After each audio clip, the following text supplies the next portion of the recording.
পৃথিবীর এক প্রান্তে যুদ্ধ মানে ধ্বংসস্তূপ, শরণার্থীর ঢল আর মানুষের আর্তনাদ, কিন্তু অবিশ্বাস্য হলেও সত্য আর এক প্রান্তে সেই যুদ্ধই পরিণত হচ্ছে জুয়া খেলায়। যুক্তরাষ্ট্রে এখন এমন অ্যাপ চালু করা হয়েছে যেখানে মানুষ বাজি ধরছে কোন দেশে যুদ্ধ লাগতে পারে, কোন নেতা ক্ষমতা হারাতে পারেন, কিংবা কখন সেনাবাহিনী অন্য দেশে ঢুকবে। প্রযুক্তির এই যুগে যুদ্ধ যেন শুধু যুদ্ধ নয়, এটি ধীরে ধীরে পরিণত হচ্ছে কোটি কোটি ডলারের এক নতুন বাজারে। এবার নগদে পাচ্ছেন হেলিকপ্টার অফার, তাই কেনাকাটার পেমেন্ট নগদে করুন আর বুঝে নিন ২০০০ টাকারও বেশি ক্যাশব্যাক সহ হেলিকপ্টার রাইড। পেমেন্ট শুরু করুন আজই।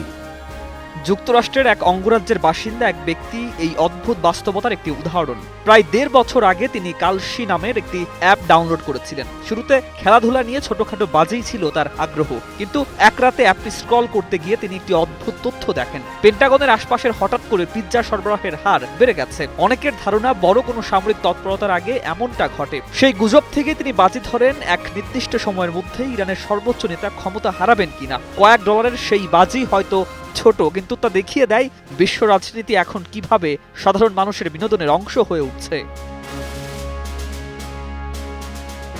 আন্তর্জাতিক সংবাদ মাধ্যমের একাধিক প্রতিবেদন বলছে, কালশির মতো অ্যাপ দিয়ে পরিচালিত এই প্রেডিকশন মার্কেট গত ১ বছরে বিস্ময়কর হারে জনপ্রিয় হয়েছে।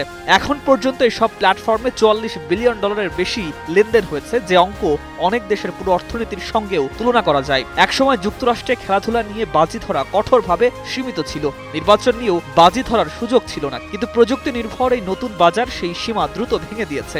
এখন মানুষ বাজি ধরছে সুদের হার কমবে কিনা, কোন দেশের সরকার টিকবে কিনা, এমনকি ধর্মীয় ভবিষ্যৎবাণীর বিষয়েও।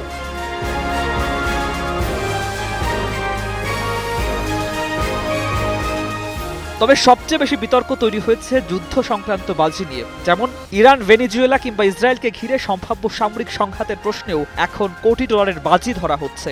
আন্তর্জাতিক প্রতিবেদনে বলা হয়েছে, শুধু একটি বড় প্ল্যাটফর্মেই ইরানকে ঘিরে সম্ভাব্য যুদ্ধের ওপর বাজিতে $৫০০ মিলিয়ন বেশি লেনদেন হয়েছে। এমনকি এক পর্যায়ে পারমাণবিক বিস্ফোরণের সম্ভাবনাকেও বাজির বিষয় করা হয়েছিল। অর্থাৎ যেখানে কোনো অঞ্চলে যুদ্ধের আশঙ্কা মানুষের মনে আশঙ্কা তৈরি করে, সেখানে অন্য কোথাও সেই আশঙ্কায় হয়ে উঠছে মুনাফার হিসাব।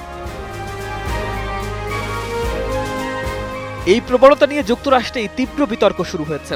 সমালোচকদের মতে সব প্ল্যাটফর্ম যুদ্ধকে এক ধরনের মুনাফার পণ্যে পরিণত করেছে এবং ভেতরের গোপন তথ্য ব্যবহার করে লেনদেনের ঝুঁকিও তৈরি করছে। আবার অন্যদের মতে এটি নতুন ধরনের অর্থনৈতিক বাজার, যেখানে মানুষ ভবিষ্যৎ সম্ভাবনা নিয়ে বিনিয়োগ করছে। কিন্তু প্রশ্নটা থেকেই যায়, যেখানে পৃথিবীর কোথাও যুদ্ধ মানে মানুষের জীবন মৃত্যুর লড়াই, সেখানে অন্য কোথাও যদি সেই যুদ্ধই হয়ে ওঠে লাভের অঙ্ক, তাহলে সেটিকে আমরা ঠিক কি বলবো? ভবিষ্যৎবাণীর বাজার নাকি মানবতার ওপর জোয়া?